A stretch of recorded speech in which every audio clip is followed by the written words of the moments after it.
नाव हमजा अली मजारी, राहणार बलुचिस्तान. हमजा अली मजारी कुणाला माहिती नाही असा माणूस सध्या भारतात सापडणं थोडं मुश्किलच आहे. पण हमजा अली मजारी हे खोटं नाव आहे. खरं नाव आहे जसकिरत सिंग रांगी. हे नाव देखील आपण धुरंधर चित्रपटामध्ये बघितलेलं आहे. मग धुरंधरच्या या जसकिरत सिंग रांगीची खरी स्टोरी काय आहे असा प्रश्न अनेकांना पडलाय. कारण उरी द सर्जिकल स्ट्राईक या चित्रपटात देखील जसकिरत सिंग रांगी याचा उल्लेख येऊन गेलाय. हा एक आर्मी ऑफिसर होता. मग जसकिरत सिंग रांगीचं नेमकं काय झालं, त्याचा मृत्यू झाला की जसकिरत सिंग रांगीचा मृत्यू झाला असं सांगितलं गेलं, पण प्रत्यक्षात तो सुटला आणि तो पाकिस्तानमध्ये जाऊन अननोन गनमॅन म्हणून भारतासाठी काम करतोय. नेमकं जसकिरत सिंग रांगी कोण होता याच्याबद्दल सध्या इंटरनेटवर भरपूर चर्चा सुरू आहे.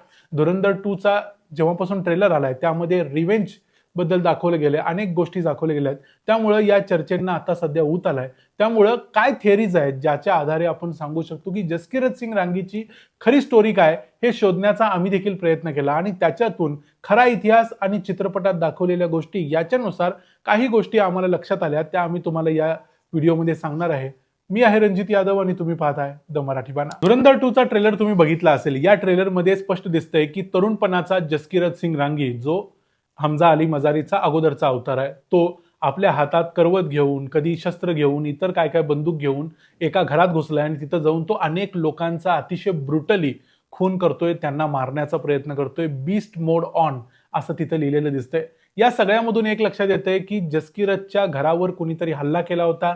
त्याच्या वडिलांची काही दहशतवाद्यांनी हत्या केली होती आणि आणखीही काही गोष्टी त्याच्या घराबरोबर घडलेल्या आहेत, ज्याचा बदला म्हणजेच रिव्हेंज घेण्याचा प्रयत्न जसकिरत सिंग रांगी करतोय आणि त्यासाठी तो इतका चिडलेला आहे, इतका हिंसेने भरलेला आहे. हे सगळं या चित्रपटात दिसते. आणखी एक गोष्ट या चित्रपटाच्या ट्रेलरमध्ये दिसते ती म्हणजे अजय सन्याल याच्या तुमचे शब्द म्हणजे या 3 गोष्टी जसकिरत सिंगच्या आयुष्याचा भाग आहेत. हौसला, इंधन आणि बदला. मग नेमकं जसकिरत सिंगच्या घराबरोबर काय झालं होतं आणि तो आत्ता बदला नेमका कशाचा घेतोय ते बघूया. या चित्रपटाच्या अगोदरच्या पार्टमधून आणि नवीन ट्रेलरमधून काही गोष्टी स्पष्ट होतात. त्या म्हणजे जसकिरत सिंग रांगी हा एक पंजाबी मिलिटरी ऑफिसर आहे, आर्मी ऑफिसर आहे आणि याच्याबरोबर काहीतरी दुर्घटना घडलेली आहे. एक गोष्ट 2009 मध्ये जेव्हा रहमान डकेतला मारलं गेलं त्याच्या अगोदरच त्याचं आणि यालिना बरोबर लग्न झालं. त्यावेळेला यालिनाचे वडील त्याला म्हणतात की 30-32 के तो तुम होंगे, म्हणजे साधारण 32 वर्षाचं त्याचं वय असेल आणि 32 वर्षाचं 2009चं वय बघितलं तर जसकिरत सिंग रांगीचा जन्म साधारण 1977चा भरतो आणि 1977ला जन्मलेला जसकिरत सिंग रांगी कदाचित 20व्या वर्षी म्हणजे 1997च्या आसपास आर्मीमध्ये दाखल झाला असावा आणि त्यानंतर त्याच्या घरावरती दहशतवाद्यांनी एक हल्ला केला होता आणि मग त्यानंतर त्याच्या घरावरती दहशतवाद्यांनी एक हल्ला केला असावा. आता यामध्ये एक गोष्ट दिसते ती म्हणजे त्याच्या घरावरती ज्या दहशतवाद्यांनी हल्ला केला ते पाकिस्तानातून आलेले दहशतवादी होते की खलिस्तानी दहशतवादी होते याबद्दल चर्चा सध्या चालू आहे आणि ते खलिस्तानी दहशतवादी असण्याची शक्यता जास्त आहे. कारण ऑपरेशन ब्लू स्टार झालं 1984ला. त्यानंतर पंजाबमधली जी खलिस्तानी मुवमेंट होती ती सगळी भारत सरकारनं मोडून काढली, पण तरी देखील पंजाबमधले अनेक दहशतवादी गट या भारतातल्या पोलिसांचा, भारतातल्या सरकारमधील अनेक नेत्यांचा खून करायचा प्रयत्न करत होते. काही मिलिटरीमध्ये असणारे ऑफिसर्स त्यांच्या फॅमिलीला मारायचा प्रयत्न करत होते. म्हणजे थोडक्यात जे जे लोक पोलिसांसाठी, मिलिटरीसाठी काम करतात ते सगळे खलिस्तानचे दुश्मन आहेत असं समजून हे खलिस्तानी दहशतवादी भारतातल्या मिलिटरी ऑफिसरच्या घरांना टार्गेट करत होते. आणि त्यावेळेस अशी घटना घडली असावी की हॅपी पीएचडी नावाचं एक एंड टायटल्समध्ये एक नाव दिसतं. या चित्रपटाच्या शेवटी जर बघितलं तर हॅपी पीएचडीचा अमनदीप सिंगनं तो रोल प्ले केलाय आणि ऍक्च्युअली चित्रपटामध्ये हॅपी पीएचडीला दाखवलेलं नाही. हॅपी पीएचडी नावाचा खरोखरच खलिस्तान लिबरेशन फ्रंटचा एक दहशतवादी होता आणि तो साधारण 1997-98च्या दरम्यान ऍक्टिव्ह होता आणि त्यानं अनेक लोकांच्या हत्या केलेल्या आहेत. या हत्यांमध्ये कदाचित त्याचा सहभाग असावा जे ऍक्च्युअली चित्रपटात दाखवलेलं नाही आणि तो त्यांच्या घरामध्ये घुसला असावा रणवीर सिंगच्या. जेव्हा रणवीर सिंग म्हणजे जसकिरत सिंग रांगी जेव्हा मिलिटरीमध्ये होता, आर्मीमध्ये होता, पोस्टिंगवरती होता, त्यावेळेला हे दहशतवादी त्याच्या घरी गेले. त्यांनी त्याच्या वडिलांचा खून केला, त्याच्या आईला उचललं. त्यावेळेला ही गोष्ट जेव्हा जसकिरत सिंग रांगीला समजली तेव्हा तो मिलिटरीतून परत आला आणि त्यानं येऊन मग बदला घ्यायचा प्रयत्न केला.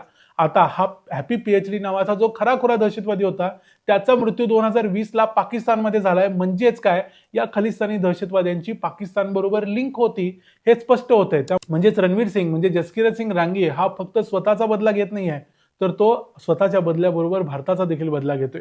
ISIचा याच्यामध्ये कसा रोल येतो ते पण थोडक्यात बघूया. भारतातली जी खलिस्तानी दहशतवाद्यांची मुवमेंट होती, या मुवमेंटला खरा पाठिंबा दिला तो ISIनं. 1978 पासून त्यांनी त्याला शस्त्र आणि इतर सर्व गोष्टींचा पुरवठा करायला सुरुवात केली. त्यामुळं भारतातली खलिस्तानी चळवळ ही चालू राहणं हे ISIच्या फायद्याचं होतं. त्यामुळे ISIच्या दहशतवाद्यांनी कदाचित या हॅपी PhDला आणि इतर लोकांना याच्या घरावर हल्ला करायला मदत केली असावी आणि त्यानंतर त्याच्या घरावर हल्ला झाल्यानंतर वडिलांची हत्या झालेली दाखवलेली आहे. पण रणवीर सिंगच्या म्हणजे जसकिरत सिंग रांगीच्या आईची हत्या झालेली चित्रपटामध्ये दाखवलेली नाही. ती जिवंत असलेली दाखवले, फक्त तिला काही दहशतवादी उचलून नेतात असं दाखवले. या चित्रपटाच्या एंड टायटल्समध्ये आणखी एक इंटरेस्टिंग नाव दिसतंय, ते म्हणजे हर्लीन रांगी. आता हर्लीन रांगी म्हणजे कदाचित त्याची आई असेल असं वाटू शकतं, पण प्रत्यक्षात हर्लीन रांगीचा रोल ज्या महिलेने केलाय ती एक वेगळीच महिला आहे, म्हणजे ती एक वेगळी ऍक्ट्रेस आहे. यावरून बघितलं तर एक गोष्ट स्पष्ट होते की हर्लीन रांगी ही कुणीतरी तिसरी कॅरेक्टर आहे रणवीर सिंगच्या म्हणजे जसकिरत सिंग रांगीच्या आयुष्यातली. मग ती कदाचित त्याची बहीण असू शकते किंवा त्याची बायको असू शकते. आता याचा अर्थ असा होतो, जर हर्लीन रांगी ही जसकिरत सिंग रांगीची बायको असेल तर या दहशतवाद्यांनी त्याच्या घरावर हल्ला केला, त्याच्या वडिलांना उचलून नेलं, त्याची हत्या केली, त्याच्या आईला उचलून नेलं, कदाचित तिला जिवंत ठेवलं असेल, मारलं असेल, माहिती नाही. पण जसकिरत सिंग रांगीची बायको हर्लीन रांगी हिची मात्र बलात्कार करून हत्या झालेली असण्याची शक्यता आहे. या एका घटनेमुळेच कदाचित जसकिरत सिंग रांगी हा अतिशय हिंसक झालेला आहे, अतिशय चिडलेला आहे आणि त्यानंतर जेव्हा ही गोष्ट त्याला समजली, तो मिलिटरीतून परत आला. आल्या आल्या त्याने हे सगळं बघितलं आणि तो ज्यांनी ही हत्या केली होती त्यांच्यापर्यंत पोहोचला. प्रत्येकाला जाऊन त्यानं अतिशय ब्रुटली, अतिशय वाईट पद्धतीनं प्रत्येकाची हत्या केली आणि त्यामुळे बॅकग्राऊंडमध्ये ते आरी आरी गाणं प्ले होताना दिसतंय, कारण तो एकेकाची डोकी फोडत आणि त्यांचं रक्त काढतच चाललेलं आहे. सगळ्यांना तो मारतोय आणि त्यानंतर मग तो कदाचित पोलिसांना जाऊन सरेंडर होतोय. जर ही घटना कदाचित 1997-98 सालची असेल तर त्यानंतर रणवीर सिंग जेव्हा पोलिसांच्या समोर सरेंडर झाला, म्हणजे जसकिरत सिंग सरेंडर झाला, त्यानंतर त्याला अटक केली असेल आणि तो जेलमध्ये राहिला असेल आणि त्यानं आपले गुन्हे देखील कबूल केले असेल. त्यामुळे त्याला फाशी किंवा अशीच कुठली तरी शिक्षा होणार असेल, जी ऑपरेशन धुरंधरसाठी गरजेची होती, असं वाक्य अजय सन्यालच्या तोंडात आहे. म्हणजे थोडक्यात अजय सन्यालनं या माणसाला हेरलं. त्याच्या लक्षात आलं की या माणसाच्या मनात खूप मोठा बदला घेण्याची एक इच्छा आहे. तो अतिशय पेटलेला आहे. त्यानं काही लोकांना ऑलरेडी मारून टाकले, जे प्रत्यक्षपणे त्याच्या घरामध्ये घुसलेले होते त्या सगळ्यांना मारून टाकले. पण त्याला हे देखील माहिती आहे, ज्यांनी त्याच्या घरावरती हल्ला केला होता ते त्याला मारणारे, त्याच्या घरावरती हल्ला करणारे फायनल नव्हते. त्याच्या मागं मास्टर माइंड कुणीतरी वेगळाच होता, जो पाकिस्तानमध्ये बसलाय. तो मास्टर माइंड कदाचित बडे साहेब असू शकतो. तो मास्टर माइंड ISI तर होतीच. त्यामुळे ISI, बडे साहेब आणि आणखी काही दहशतवाद्यांची नावं जी त्याने लिहून ठेवलेली आहेत, ती कदाचित त्यांना मारण्यासाठी तो स्वतःच प्लॅन करत होता. आणि म्हणून अजय सन्यालनं किंवा भारताच्या रॉनं अशा माणसाला निवडलं, जो माणूस स्वतःच्या वैयक्तिक आयुष्यात देखील बदला घेण्यासाठी आसुसलेला आहे, तयार आहे. त्याच माणसाला मग भारताचा बदला घेण्यासाठी आपण तयार केलं. थोडक्यात 1999ला जी एरोप्लेनची हायजॅक झाली, भारताचं एअरप्लेन हायजॅक झालं, त्याच्यानंतर 2001ला पार्लमेंट अटॅक झाला. या सगळ्या गोष्टींचा बदला घेण्यासाठी भारताला एक माणूस पाहिजे होता आणि वैयक्तिक आयुष्यातला बदला घेण्यासाठी जसकिरत सिंगला एक संधी पाहिजे होती. ही संधी अजय सन्यालनं दिली आणि त्याला कराचीपर्यंत पोहोचायची व्यवस्था त्यांनी करून दिली. अशा पद्धतीनं हा जो धुरंधर 2 नावाचा चित्रपट आहे, याच्या मागं मोठ्या अक्षरात लिहिलेलं दिसतंय की धुरंधर 2 रिव्हेंज.